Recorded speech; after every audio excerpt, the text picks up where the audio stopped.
என் நெஞ்சில் குடியிருக்கும்.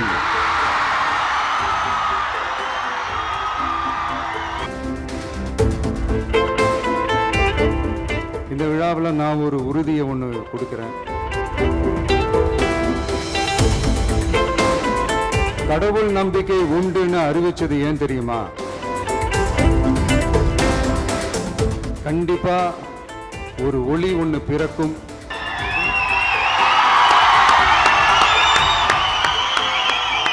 அந்த நாட்டுக்கே அரசனாகி தனக்கு துரோகம் செஞ்ச தன்னுடைய சகோதரர்கள் மட்டுமல்ல, குறிப்பிட்ட கதை யாரை பத்தின கதைன்னு நான் சொல்லி தெரிய வேண்டிய அவசியம் இல்லைன்னு நினைக்கிறேன்.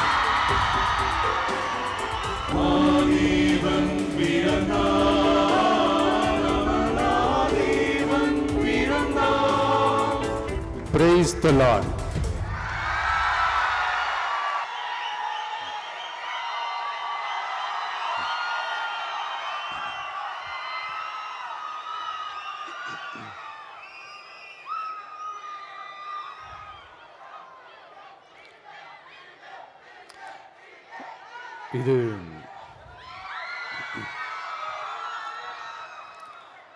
இது ஒரு அன்பான தருணம், அழகான தருணம். அன்பும் கருணையும் தானே எல்லாத்துக்குமே அடிப்படை. இது ரெண்டுமே இருக்கிற மனசு தானே தாய் மனசு. நம்ம தமிழ்நாட்டு மண்ணும் அப்படிப்பட்ட ஒரு மண்ணு தானே, தாய் அன்பு கொண்ட மண்ணு தானே.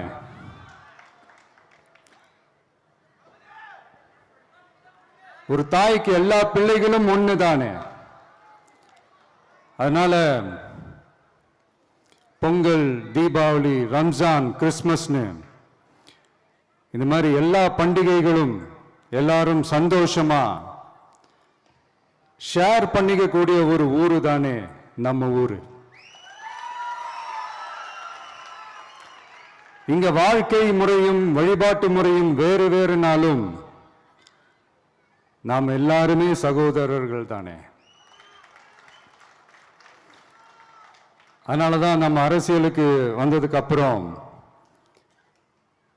கடவுள் நம்பிக்கை உண்டுன்னு அறிவிச்சது ஏன் தெரியுமா? உண்மையான நம்பிக்கை தான் நல்லிணக்கத்தை விதைக்கும்,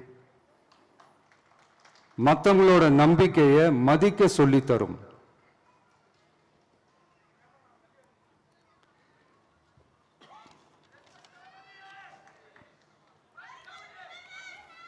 எஸ், அப்படிப்பட்ட ஒரு நம்பிக்கை இருந்துட்டாலே போதும், எப்பேற்பட்ட ஒரு பிரச்சனைகளையும் ஜெயிக்கும். அது மட்டும் இல்ல, அப்படிப்பட்ட அந்த நம்பிக்கையோட ஸ்ட்ரென்த்தை பத்தி சொல்றதுக்கு பைபிள்ல நிறைய கதைகள் இருக்கு. அதை படிக்காதவங்க படிச்சு பாருங்க. அதுல குறிப்பா உன்னை பத்தி சொல்லணும்னா, ஒரு இளைஞனுக்கு எதிரா தன்னோட சொந்த சகோதரர்களே பொறாமைப்பட்டு அவனை பாழும் கிணத்தில் தள்ளிவிட்டு அதுக்கப்புறம் அவர் எப்படி மீண்டு வந்து அந்த நாட்டுக்கே அரசனாகி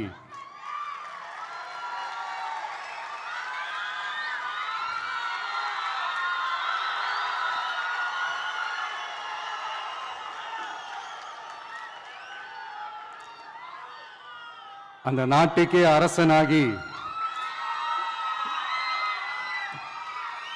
தனக்கு துரோகம் செஞ்ச தன்னுடைய சகோதரர்கள் மட்டுமல்ல, அந்த நாட்டையே எப்படி காப்பாத்தினாருன்னு சொல்லி இந்த மாதிரி நிறைய இன்ட்ரெஸ்டிங்கான கதைகள்லாம் பைபிள்ல இருக்கு. படிக்காதவங்க படிச்சு பாருங்க. அந்த குறிப்பிட்ட கதை யாரை பத்தின கதைன்னு நான் சொல்லி தெரிய வேண்டிய அவசியம் இல்லைன்னு நினைக்கிறேன்.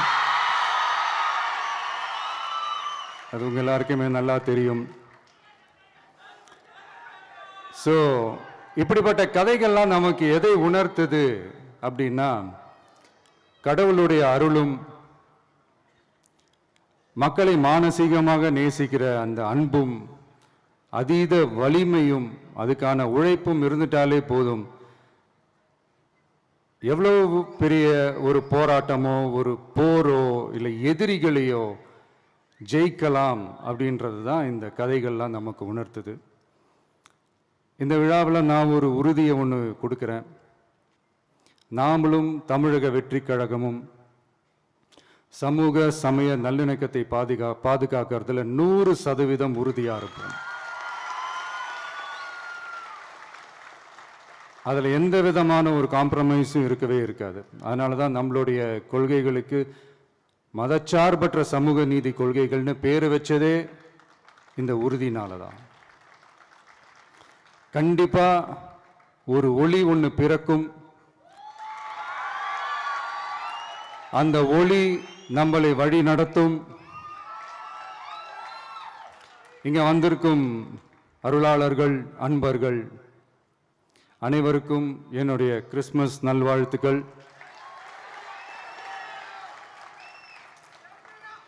அனைத்து புகழும் எல்லாம் வல்ல இறைவனுக்கே. Praise the Lord.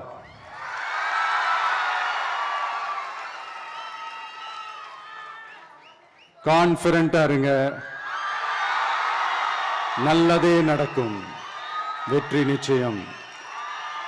என் நெஞ்சில் குடியிருக்கும்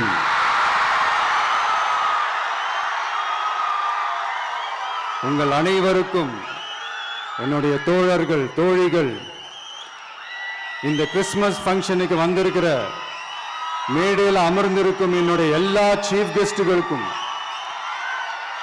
எங்க ரிக்வெஸ்டை ஏத்துக்கிட்டு நீங்க இந்த ஃபங்க்ஷனுக்கு வந்து கலந்துக்கிட்டதுக்கு ரொம்ப ரொம்ப ரொம்ப நன்றி. தேங்க்யூ. எல்லாரும் இருந்து சாப்பிட்டு போங்க. Thank you so much.